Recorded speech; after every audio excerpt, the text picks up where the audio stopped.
গণঅভ্যুত্থানের প্রথম শহীদ আবু সাইদ হত্যা মামলার সাক্ষ্য গ্রহণ শুরু। প্রথমেই বাবার সাক্ষ্য গ্রহণ, 6 আসামিকে ট্রাইব্যুনালে হাজির। 3 দফা দাবি আদায় ও হামলার প্রতিবাদে সব প্রকৌশল বিশ্ববিদ্যালয়ে কমপ্লিট শাটডাউন। সংঘর্ষের ঘটনায় ডিএমপির দুঃখ প্রকাশ। ত্রয়োদশ জাতীয় নির্বাচনের রোডম্যাপ ঘোষণা আজ। দ্রুতই চূড়ান্ত হবে সংসদীয় আসনের সীমানা। ভোটার তালিকা প্রকাশ 30 নভেম্বর। ডাকসু নির্বাচন ঘিরে ঢাকা বিশ্ববিদ্যালয়ে উৎসবের আমেজ। অভিযোগ পাল্টা অভিযোগ, 35 বছর পর চাকসুর তফসিল ঘোষণা আজ। দেশের গুরুত্বপূর্ণ ব্যক্তিদের রাষ্ট্রীয় পদমর্যাদা ক্রম নিয়ে আপিলের অনুমতি। সর্বোচ্চ আদালতের শুনানির জন্য 4 নভেম্বর দিন ধার্য। গাজায় দুর্ভিক্ষ মনুষ্যসৃষ্ট বিপর্যয় বলছে যুক্তরাজ্য। নিরাপত্তা পরিষদের দ্বিরাষ্ট্র সমাধানের দাবি। আলজেরিয়া ইসরায়েল বাদানুবাদ। এবং মেসির জোড়া গোলে যুক্তরাষ্ট্রের লিগ কাপের ফাইনালে ইন্টার মিয়ামি। ইংলিশ কারাবা কাপে অখ্যাত গ্রিমসির কাছে man your her.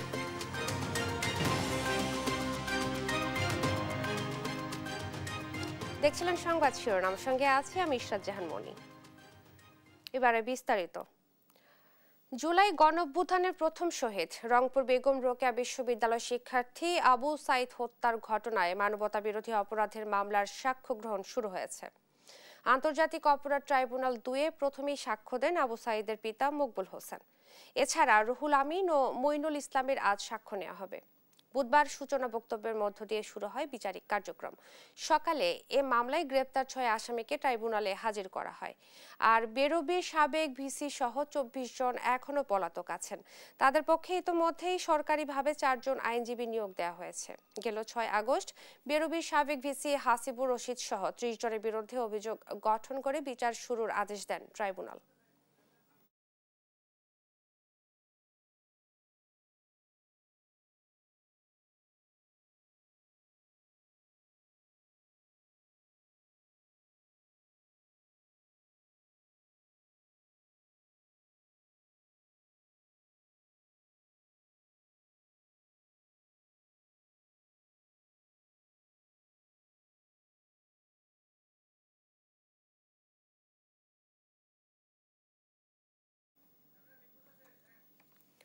Abu Saeed হত্যা মামলায় প্রথম দিনে সাক্ষ্য গ্রহণের খবর জানাতে সরাসরি যুক্ত হচ্ছেন সহকর্মী সাবরিনা মজুমদার।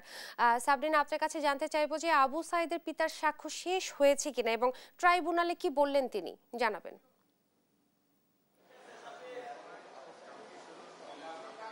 রংপুরে বেগম রোকেয়া বিশ্ববিদ্যালয়ের শিক্ষার্থী আবু সাইদ হত্যা মামলার যে আজকে প্রথম সাক্ষ্য গ্রহণ অনুষ্ঠিত হচ্ছে এবং সেখানে সাক্ষ্য দিচ্ছেন তার বাবা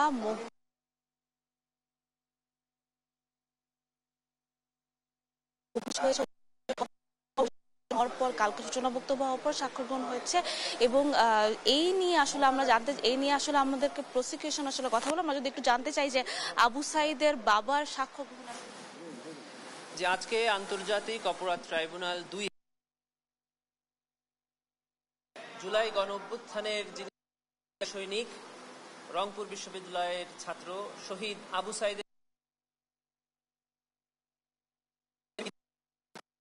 আজকে এই মামলার সাক্ষ্য প্রদান করেছেন এবং তার সাক্ষ্য প্রদানের মাধ্যমেই আবু সাইদের মামলার সাক্ষ্য গ্রহণ শুরু হল। তিনি ট্রাইব্যুনালে আবু সাইদের জীবন তুলে ধরেছেন। সে মেধাবী ছাত্র ছিল, 5ম এবং 8ম শ্রেণীতে ট্যালেন্ট পুলে বৃত্তি পেয়েছে, গোল্ডেন A+ পেয়েছে এসএসসিতে। কিভাবে তার লেখাপড়া নিজে চেষ্টায় টিউশনি করে করে চালিয়েছেন, বাবা তার শিক্ষার খরচ যোগাতে পারেনি, সেই বর্ণনা দিয়েছেন। 16 জুলাই 2024 সালে কিভাবে আবু সাইদকে নির্মমভাবে গুলি করে হত্যা করা হয়েছে সেই বর্ণনা তিনি ট্রাইব্যুনালে দিয়েছেন। এই বর্ণনা দিতে গিয়ে তিনি ট্রাইব্যুনালে বারবার আবেগ আপ্লুত হয়ে পড়েছেন। তিনি ট্রাইব্যুনালের কাছে জবানবন্দি শেষে দাবি করেছেন যে তার আশা ছিল যে এই আবু সাইদ একদিন চাকরি করে তার স্বপ্ন পূরণ করবেন, এটা তিনি তার জীবদ্দশায় উনি দেখবেন, কিন্তু আসামিরা তার এই স্বপ্ন পূরণ করতে, তার জীবদ্দশায় যেন তিনি তার সন্তানের হত্যার বিচার দেখে যেতে পারেন, সেই আশা তিনি ট্রাইব্যুনালে ব্যক্ত করেছেন। এবার ট্রাইব্যুনালে পরবর্তী সাক্ষীর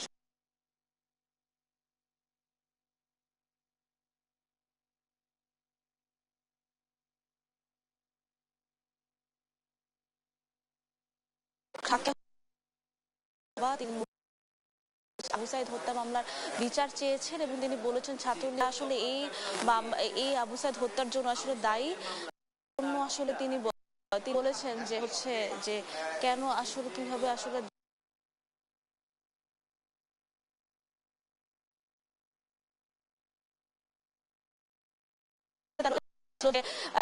আবু সাঈদ আসলে চাকরি কিন্তু তিনি যেহেতু ছেড়ে পারেননি, সেহেতু তিনি দেখতে চান যে আবু সাঈদ হত্যা মামলার যে যারা জড়িত ছিল তাদের বিচার আসলে তিনি তার জীবদশায় দেখতে যেতে চান। তো এখন পর্যন্ত এখন জেরা চলছে, পরবর্তীতে আরো 2 জন হচ্ছে সাক্ষ্য দিবেন। তো এখন পর্যন্ত এই ছিল সর্বশেষ খবর আন্তর্জাতিক অপরাধ ট্রাইব্যুনাল থেকে। ইসরাত, ধন্যবাদ আপনাকে। আবু সাঈদ হত্যা মামলায় প্রথম দিনের সাক্ষ্য গ্রহণের খবর জানাচ্ছিলেন সহকর্মী সাবরিনা মজুমদার। ঢাকা রিপোর্টার ইউনিটিকে এক অনুষ্ঠানে অবরুদ্ধ করে রাখা হয়েছে। সাবেক মন্ত্রী আব্দুল লতিফ সিদ্দিক সহ কয়েকজনকে। সরাসরি চলে যাচ্ছে সেখানে।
এটা মুক্তিযুদ্ধ ৭১ নামে ফোন করছে, কারণ বাংলাদেশে এখন সবচাইতে বিগত দিনে 15 বছর জামাত বিএনপির উপর অত্যাচার করার জন্য এই মুক্তিযুদ্ধ ৭১ ছিল একটা বড় অস্ত্র। এখনো সে অস্ত্র দিয়ে আমাদেরকে দমন করছে। মুক্তিযুদ্ধের নাম দিয়ে মুক্তিযুদ্ধ বিরোধী বলে কাউকে হত্যা করলে সেটা তার সেই প্রশাসনের প্রমোশন হয়তো, তার বিচার হয়তো না। আর এখন আজকে আবার মুক্তিযুদ্ধ ৭১ নামকে ব্যবহার করে নতুন করে আবার ফ্যাসিবাদ পুনরুদ্ধার করে। ৭১ অবশ্যই গর্বের, ৭১ অবশ্যই সম্মানের। ৭১-এর সাথে ২৪-এর কোনো বিরোধ নাই। ২৪ আর ৭১ পারস্পরিক ওতপ্রোতভাবে জড়িত। ৭১ হলো আমাদের মূল ভিত্তি, ২৪ হলো আমাদের মূল ফাউন্ডেশন। এখানে কারা ছিল আপনারা দেখতেছেন না, কারা ছিল এখানে এদের পরিচয় তা আমরা জানি না। সবাই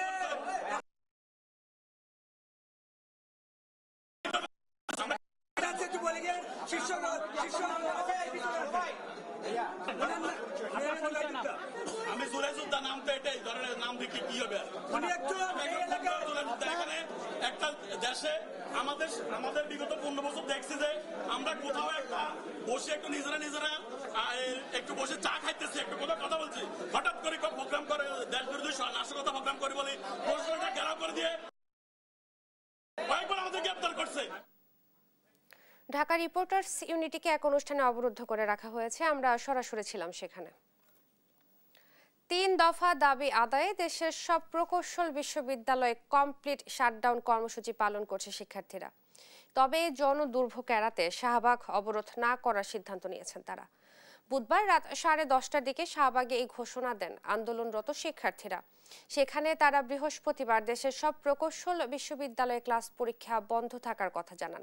সেই সঙ্গে বৃহস্পতিবার ইঞ্জিনিয়ার্স ইনস্টিটিউটে আয়োজিত বিকেল 5টায় সংবাদ সম্মেলনে পরবর্তী কর্মসূচি ঘোষণা করা হবে বলেও জানানো হয়। এদিকে বুধবার রাতে শাহবাগে গিয়ে ডিএমপি কমিশনার শেখ সাজ্জাদ আলী প্রকৌশল শিক্ষার্থীদের কাছে দুঃখ প্রকাশ করেন। এর আগে বুধবার সন্ধ্যায় প্রকৌশল শিক্ষার্থীদের সঙ্গে বৈঠকে বসেন রেলপথ উপদেষ্টা ফাউজুল কবির খান ও পরিবেশ উপদেষ্টা সৈয়দা রিজওয়ানা হাসান।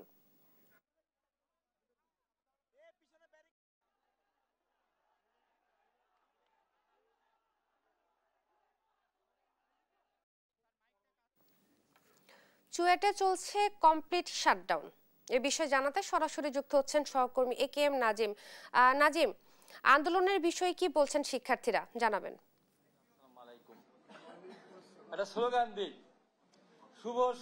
সংসদের যে নির্বাচন, সেই নির্বাচনকে কেন্দ্র করে মূলত সাধারণ শিক্ষার্থী সহ বিভিন্ন রাজনৈতিক দলের যে ছাত্র সংগঠন রয়েছে সেগুলোর মধ্যে কিন্তু আলাদা উৎসাহ কাজ করছে। কারণ দীর্ঘ বছর পরেই মূলত চট্টগ্রাম বিশ্ববিদ্যালয়ে ছাত্র সংসদের যে নির্বাচন সেটির জন্য কিন্তু সাধারণ শিক্ষার্থী থেকে শুরু করে বিশ্ববিদ্যালয়ের যারা বিভিন্ন রাজনৈতিক দলের ছাত্র সংগঠনগুলো রয়েছে দীর্ঘদিন বিভিন্ন ভাবে এই ছাত্র সংসদের নির্বাচন হয়নি, সেজন্য কিন্তু তাদের মাঝে একটি উৎসাহ উদ্দীপনা কাজ করছে। কারণ দীর্ঘ বছর পর আজ মূলত বিকাল ৩টায় যে চট্টগ্রাম বিশ্ববিদ্যালয় ছাত্র সংসদ চাকরির যে নির্বাচন অনুষ্ঠিত হওয়ার কথা রয়েছে, সেই নির্বাচনকে কেন্দ্র করে পুরো বিশ্ববিদ্যালয়ে কিন্তু আলাদা উৎসবের বিরাজ করছে। পাশাপাশি হচ্ছে যে এই ছাত্র সংসদের যে কার্যালয় রয়েছে সেটির ভিতরে বাইরে এবং আমরা যেটি দেখেছি ভিতরে ইতিমধ্যে বিভিন্ন রং তুলির কাজ করা হচ্ছে এবং কাজ করছেন এখানকার যারা কর্মচারী রয়েছেন তারা।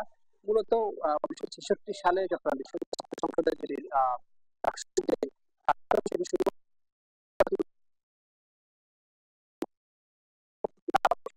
সালে কিন্তু নির্বাচন এবং দীর্ঘ ৩৫ বছর পর মূলত আজ এই ছাত্র সংসদের নির্বাচন তফসিল ঘোষণা করার কথা রয়েছে বিকাল ৩টায়। সেই দীর্ঘ বছর পরে যেটি সাধারণ শিক্ষার্থী থেকে শুরু করে যারা বিভিন্ন রাজনৈতিক ছাত্র সংগঠন রয়েছে তারা যেমন বলছেন দীর্ঘ সময় পর ছাত্র সংসদের যে নির্বাচন বা নির্বাচন তফসিল ঘোষণা করা হয় সেজন্য কিন্তু সাধারণ শিক্ষার্থীরা সহ রাজনৈতিক দলের ছাত্র সংগঠনগুলোর মাঝে আলাদা উৎসাহ উদ্দীপনা কাজ করছে। কারণ সাধারণ শিক্ষার্থীরা বলছেন দীর্ঘ সময় পর হলেও যে ছাত্র সংসদের নির্বাচন হচ্ছে সেই জন্য কিন্তু ছাত্রদের অধিকার আদায়ের যে কেন্দ্রবিন্দু যেখান থেকে বিভিন্ন রাজনৈতিক দলের কার্যক্রম ছাত্র সংগঠনের যে কার্যক্রম সেটি চালানোর কথা সেখান থেকে মূলত তারা পরিচালনা করবে। নির্বাচন হওয়ার পরপরই গণতান্ত্রিকভাবে নির্বাচন হলে এবং সাধারণ শিক্ষার্থীদের আদায়ের যে অধিকার আদায়ের যে কেন্দ্রস্থল সেখান থেকে মূলত সাধারণ শিক্ষার্থীদের বিভিন্ন দাবি দেওয়া পূরণ হবে বলে মনে করছে সাধারণ শিক্ষার্থীরা। এবং দীর্ঘ সময় পর কিন্তু ওই নির্বাচন অনুষ্ঠিত তফসিল ঘোষণাকে কেন্দ্র করে সব পক্ষের মধ্যে কিন্তু আলাদা উৎসাহ উদ্দীপনা বিরাজ করছে। চট্টগ্রাম বিশ্ববিদ্যালয় ছাত্র সংসদের নির্বাচন নিয়ে আমার কাছে ছিল সর্বশেষ। ধন্যবাদ আপনাকে। চুয়েটে চলছে কমপ্লিট শাটডাউন এবং এই ব্যাপারে বিস্তারিত জানাচ্ছিলেন সহকর্মী AKM নাজিম। আজ ঘোষণা হতে যাচ্ছে ত্রয়োদশ জাতীয় সংসদ নির্বাচনের রোডম্যাপ। আর ৩০ নভেম্বর প্রকাশ হবে চূড়ান্ত ভোটার তালিকা, জানিয়েছেন ইসি সচিব আক্তার আহমেদ। এদিকে নির্বাচনী সীমানার দাবি আপত্তি নিষ্পত্তি শুনানির শেষ দিনে বুধবার অনুষ্ঠিত হয় 12টি জেলার 18টি সংসদীয় আসনের শুনানি। এতে প্রাধান্য পায় ভৌগোলিক অখণ্ডতা, ভোটার সংখ্যা, সংসদীয় আসনের অধীনে থাকা ইউনিয়নের দূরত্ব।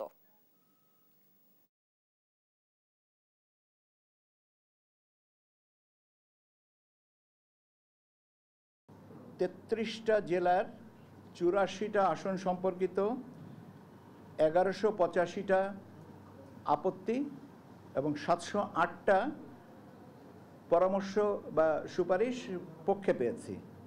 সর্বমোট তাহলে আপত্তি এবং প্রাপ্ত আপত্তি এবং সুপারিশের সংখ্যা হচ্ছে 1893। যত সম্ভব শীঘ্রই আমরা চূড়ান্ত তালিকাটা প্রকাশ করব।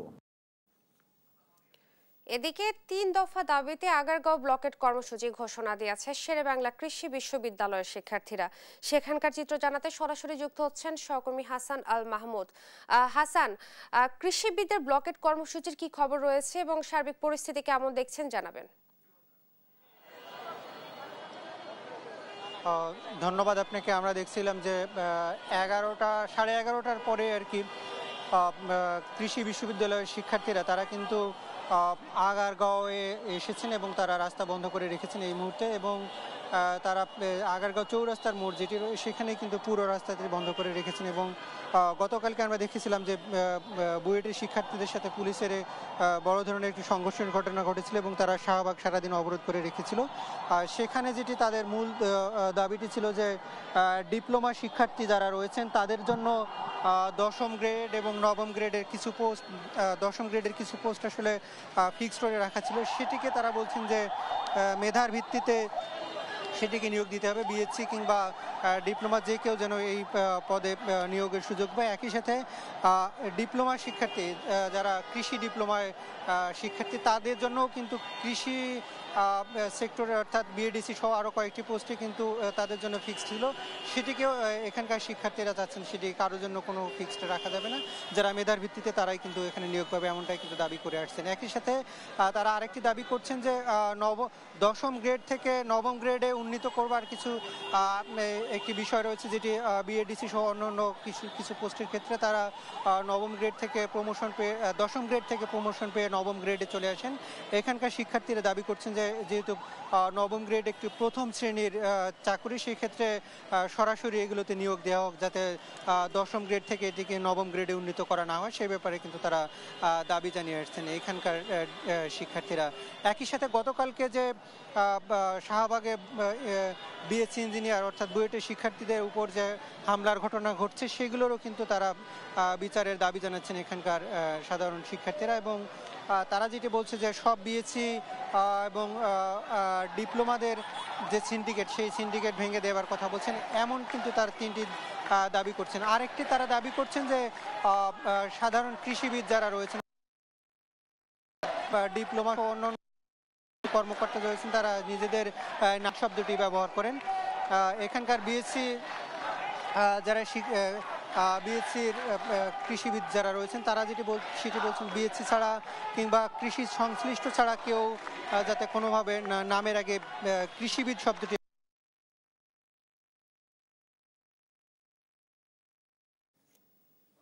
ধন্যবাদ আপনাকে। 3 দফা দাবিতে আগারগাঁও ব্লকেট কর্মসূচি ঘোষণা দিয়েছে শেরেবাংলা কৃষি বিশ্ববিদ্যালয়ের শিক্ষার্থীরা, এবং এই ব্যাপারে বিস্তারিত জানাচ্ছিলেন সহকর্মী হাসান আল মাহমুদ।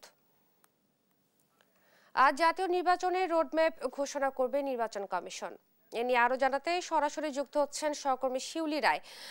শিউলি, কখন রোডম্যাপ ঘোষণা হতে পারে এবং এ নিয়ে কোনো তথ্য পেয়েছেন কিনা জানাবেন।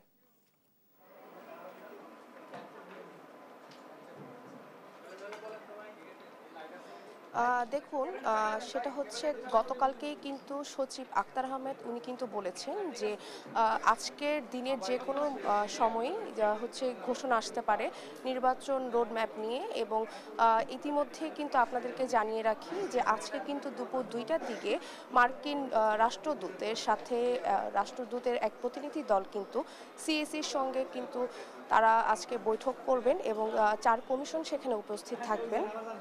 তো আশা করা যাচ্ছে যে তাদের যে বৈঠক হবে ত্রয়োদশ জাতীয় সংসদ নির্বাচনকে সামনে রেখে, যে তারা কি রকম প্রস্তুতি নিয়েছে এবং তাদের আসলে প্রস্তুতি হচ্ছে কত দূর এগিয়েছে, সেই সকল বিষয় নিয়ে হয়তো মার্কিন রাষ্ট্রদূতরা তাদের কাছে জিজ্ঞেস করতে পারে বৈঠকে। এবং এই বৈঠকের পরে তাদের সাথে কি কথাবার্তা হয়েছে সেই ব্যাপারগুলো কিন্তু আজকে সচিব ব্রিফ করতে পারে। এবং সেই সময় হয়তো আমরা ধারণা করতে পারি যে ওই সময় হয়তো বিকেল নাগাদ সচিবের পক্ষ থেকে এবং ইসির পক্ষ থেকে নির্বাচন কমিশনের পক্ষ থেকে নির্বাচনী রোডম্যাপ ঘোষণা আসতে পারে।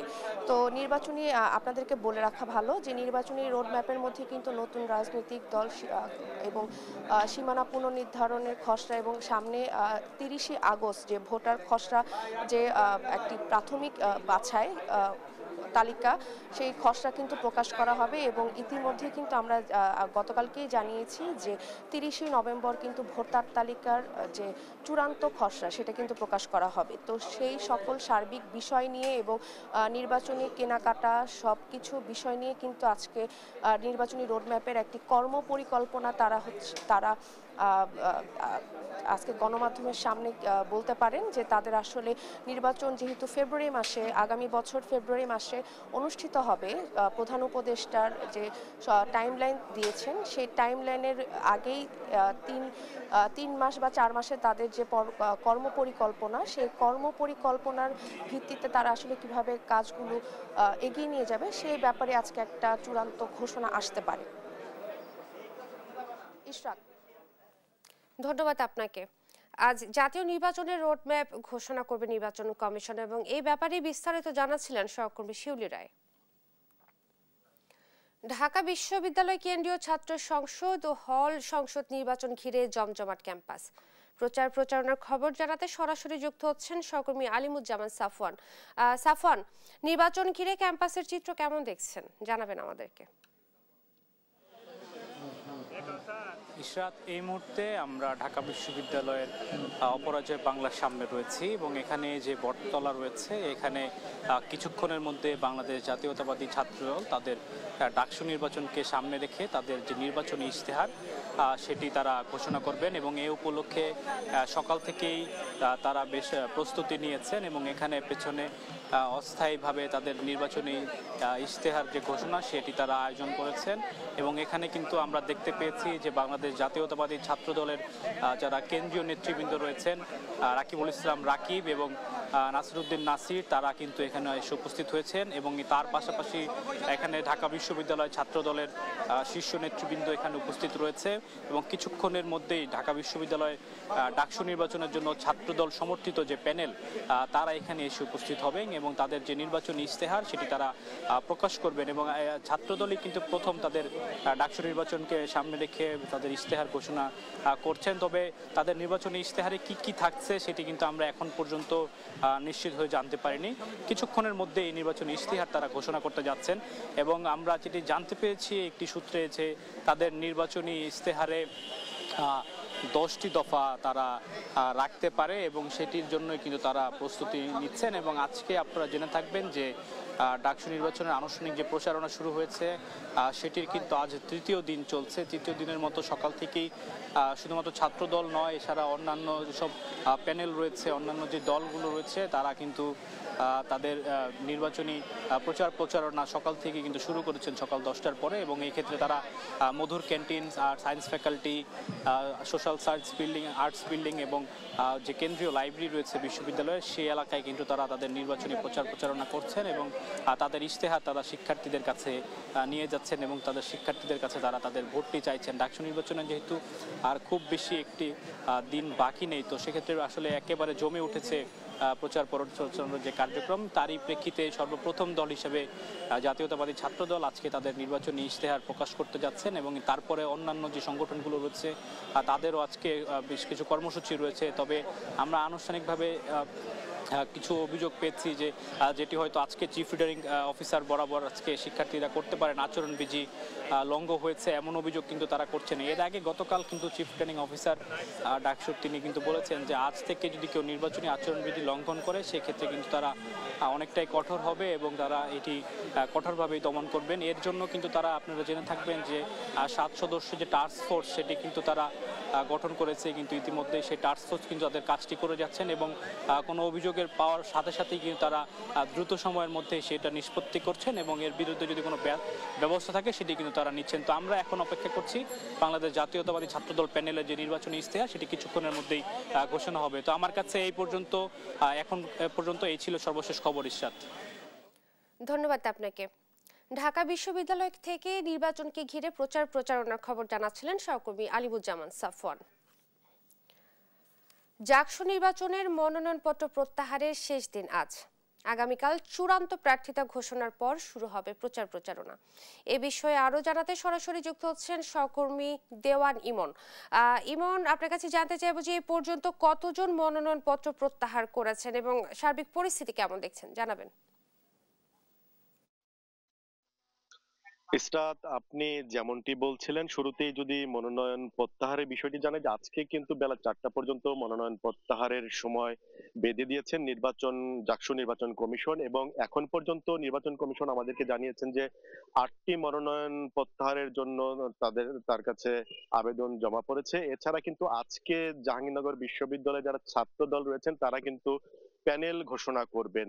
এতদিনেও কিন্তু ছাত্র দলের যে প্যানেলটি সেটি কিন্তু ঘোষণা করা হয়নি এবং আমি এখন যে জায়গাটিতে রয়েছি জাহাঙ্গীরনগর বিশ্ববিদ্যালয় অদম্য 24 এখানে কিন্তু ছাত্র দলের যে তাদের যে প্যানেল ঘোষণা সেই প্রস্তুতিটি কিন্তু তারা নিচ্ছেন। সেখানে কিন্তু আমরা রয়েছি। আমরা কিছুক্ষণ আগে ছাত্র দলের যারা নেতৃবৃন্দ রয়েছেন ক্যাম্পাসে তাদের সাথে কথা বলছিলাম। তারা যেমনটি জানাচ্ছেন যে তাদের এই বিলম্ব করে প্যানেল ঘোষণা করার কারণ হচ্ছে যে তাদের সাথে কেন্দ্রের একটি সমন্বয়ের প্রয়োজন ছিল। সেই সমন্বয় শেষে আজকে কিন্তু তারা কিছুক্ষণের মধ্যে 12:30 নাগাদ কিন্তু তারা একটি সময় দিন বেঁধে দিয়েছেন যে সেই 12:30টার পরে কিন্তু তাদের যে প্যানেল ঘোষণার কার্যক্রম সেটি কিন্তু তারা শুরু করবেন এবং সেই প্যানেল ঘোষণা উপলক্ষে কিন্তু এখানে তারা মঞ্চ বানানো থেকে শুরু করে সব প্রস্তুতি কিন্তু সেরেছেন। এছাড়া সার্বিক পরিস্থিতির বিষয় যদি বলি যে জাকসু নির্বাচনটি 33 বছর পর অনুষ্ঠিত হতে যাচ্ছে। এই নির্বাচনকে কেন্দ্র করে কিন্তু বিশ্ববিদ্যালয়ের প্রশাসনও কিন্তু নানা ধরনের কিন্তু তারা প্রস্তুতি নিয়েছেন। আমরা দেখেছি যে বিশ্ববিদ্যালয়ে যে কটি প্রবেশদ্বার রয়েছে সেখানে কিন্তু যারা বহিরাগত রয়েছেন তাদের প্রবেশাধিকারে কিন্তু কড়াকড়ি আরোপ করেছেন বিশ্ববিদ্যালয় প্রশাসন। নির্বাচন কমিশনের সাথে আমরা কথা বলেছিলাম যে তারা সুষ্ঠু নির্বাচনে কি কি পদক্ষেপ নিচ্ছে। তারা যেমনটি জানিয়েছেন যে ইতিমধ্যেই কিন্তু জাহাঙ্গীরনগর বিশ্ববিদ্যালয়ের সিসি ক্যামেরার আওতায় আনা এবং বহিরাগতদের প্রবেশাধিকার সংক্ষিপ্ত করে সেই কাজগুলো কিন্তু তারা ইতিমধ্যে কিন্তু তারা উদ্যোগ নিয়ে সেগুলো কিন্তু বাস্তবায়ন করছেন। পাশাপাশি মোটর যান যেগুলো অবাধে এই বিশ্ববিদ্যালয় যত পাবলিক বিশ্ববিদ্যালয় এখানে নানা কারণে কিন্তু এখানে বহিরাগতরা প্রবেশ করতে সেটিও কিন্তু তারা কিন্তু অনেকটাই শিথিল করেছেন। এখানে দেখতে পাচ্ছেন যে যারা ছাত্র দলের যে সমস্ত নেতৃবৃন্দ তারা কিন্তু ইতিমধ্যেই অদম্য 24-এর পাদদেশে কিন্তু তারা উপস্থিত হয়েছেন। কিছুক্ষণের মধ্যে ছাত্র দলের যে কমিটি যে ছাত্র দলের যে প্যানেল সেটি ঘোষণা করা হবে। পরবর্তী সংবাদে কিন্তু আমরা সেটির বিস্তারিত জানাতে পারবো যে কাদেরকে নিয়ে কে কোন পদে কিন্তু ছাত্র দলের কি দায়িত্ব পাচ্ছে সেই প্যানেলটি ঘোষণার পরে কিন্তু আমরা জানাতে পারবো। ইসরাত, ধন্যবাদ আপনাকে। জাকসু নির্বাচন ঘিরে বিস্তারিত জানাচ্ছিলেন সহকর্মী দেওয়ানিমন। অবশেষে দীর্ঘ ৩৫ বছর পর আবারও অনুষ্ঠিত হতে যাচ্ছে চট্টগ্রাম বিশ্ববিদ্যালয়ের কেন্দ্রীয় ছাত্র সংসদ নির্বাচন। বৃহস্পতিবার বিকেল ৩টায় চাকসু ও হল সংসদ নির্বাচনের তফসিল ঘোষণা করা হবে। বিষয়টি নিশ্চিত করেন বিশ্ববিদ্যালয়ের উপাচার্য ডক্টর কামাল উদ্দিন। এজন্য নির্বাচন কমিশনের প্রধান হিসেবে ডক্টর মনির উদ্দিনের নেতৃত্বে 12 সদস্যের কমিটি করা হয়েছে। ভোটার তালিকা প্রণয়নের কাজও দ্রুত এগোচ্ছে। সবশেষ চাকসু নির্বাচন হয় 1990 সালের 8 ফেব্রুয়ারি। এরপর সংঘর্ষ ও অনুকূল পরিবেশের অভাবে দীর্ঘদিন ধরে বন্ধ ছিল চাকসু নির্বাচন। দেশের গুরুত্বপূর্ণ ব্যক্তিদের রাষ্ট্রীয় পদমর্যাদাক্রম নিয়ে আপিলের অনুমতি দিয়েছেন দেশের সর্বোচ্চ আদালত। একই সঙ্গে আপিল শুনানির জন্য 4 নভেম্বর দিন ধার্য করেন আদালত। বৃহস্পতিবার বিচারপতি মোহাম্মদ আশফাকুল ইসলামের নেতৃত্বে 6 বিচারপতির আপিল বেঞ্চ এই আদেশ দেন। এর আগে 2015 সালের 11 জানুয়ারি রাষ্ট্রীয় পদমর্যাদাক্রম ঠিক করে রায় দেন আপিল বিভাগ, যার পূর্ণাঙ্গ রায় প্রকাশ হয় 2016 সালের 10 নভেম্বর। রুলস অফ বিজনেস অনুযায়ী 1986 সালের 11 সেপ্টেম্বর ওয়ারেন্ট অফ রেসিডেন্স তৈরি করে তা প্রজ্ঞাপন আকারে প্রকাশ করা হয়। 2000 সালে এটি সংশোধন করা হয়, যা চ্যালেঞ্জ করে হাইকোর্টে রিট করেন জুডিশিয়াল সার্ভিস অ্যাসোসিয়েশনের সাবেক মহাসচিব আতাউর রহমান। ওই রিটের উপর 2010 সালের 4 ফেব্রুয়ারি ওয়ারেন্ট অফ রেসিডেন্স বাতিল করে 8 দফা নির্দেশনা দেন হাইকোর্ট।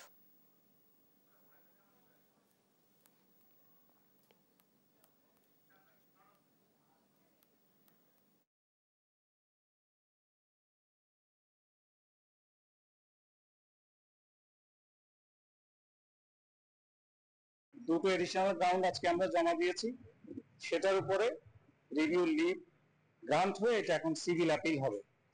সেই সঙ্গে মাননীয় আদালত এই মামলাটি 4 নভেম্বর 1 নম্বর আইটেম হিসেবে কার্য তালিকায় অন্তর্ভুক্ত করার নির্দেশ দিয়েছেন। চলন বিল ভরাট করে রবীন্দ্র বিশ্ববিদ্যালয় ক্যাম্পাস নির্মাণের পরিকল্পনা বাতিলের দাবি জানিয়েছেন দেশের পরিবেশবাদী 22 সংগঠন। একই সঙ্গে বিকল্প হিসেবে শাহজাদপুর কাচারি বাড়ি সংলগ্ন স্থানে বিশ্ববিদ্যালয় নির্মাণের সুপারিশ করেন তারা।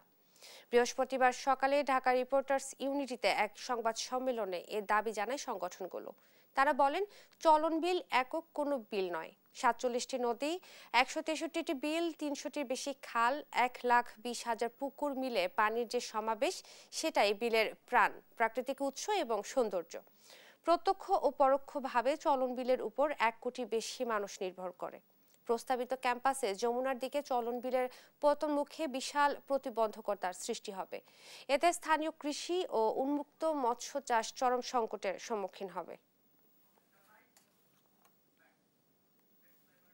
ডাকসু নির্বাচন ঘিরে ইশতেহার ঘোষণা করছে ছাত্রদল সমর্থিত প্যানেল। সরাসরি চলে যাচ্ছে সেখানে। ছাত্রদল সমর্থিত প্যানেলের ভিপি পদপ্রার্থী আবদুল ইসলাম খান।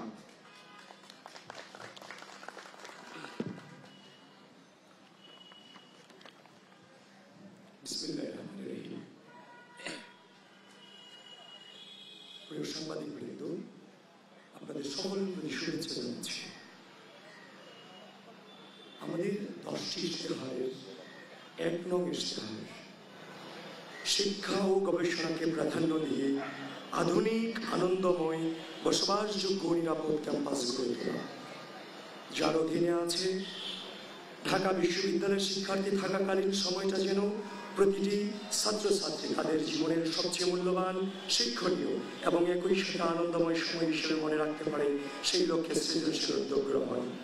গ্যাসরুম গণরুম সংস্কৃতি, জোরপূর্বক রাজনৈতিক কর্মসূচি, উদ্যমন, নিপীড়নের মতো ঘৃণিত চর্চা বন্ধ করে ক্যাম্পাসকে সন্ত্রাস, চাঁদাবাজি ও দখলদারিত্ব থেকে চিরকালের জন্য মুক্ত করুন। ভয়মুক্ত পরিবেশে ও সম্প্রীতি নিশ্চিত করে সকল ধর্ম, বর্ণ, মত ও পথের শিক্ষার্থীর সহাবস্থান ও অধিকার চর্চার সুযোগ নিশ্চিত করুন। ক্লাসরুম সংকট নিরসনে সময়োপযোগী অবকাঠামোগত সম্প্রসারণ ও শ্রেণী কক্ষ বৃদ্ধির কার্যক্রম শুরু করুন।